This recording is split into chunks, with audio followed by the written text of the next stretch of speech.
Hi friends, రైతన్న ఛానల్కు స్వాగతం. అకౌంట్లోకి డబ్బులు జమ అదేందనేది వీడియోలో తెలుసుకుందాం.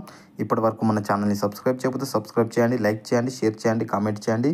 రాష్ట్ర ప్రభుత్వం రెండో విడత రైతు రుణమాఫీ చేసింది. అసెంబ్లీ ప్రాంగణంలో జరిగిన కార్యక్రమంలో సీఎం రేవంత్ రెడ్డి గారు బటన్ నొక్కి అన్నదాతల అకౌంట్లోకి డబ్బులు జమ చేశారు. దీంతో 1,00,000 నుంచి 1,50,000 వరకు రుణమాఫీ ఉన్న రైతుల ఖాతాల్లోకి నగదు జమ అయింది. రెండో విడతల్లో మొత్తం 6.40 లక్షల మంది రైతులకు రుణమాఫీ కోసం ప్రభుత్వం 6.190 కోట్ల వేసింది.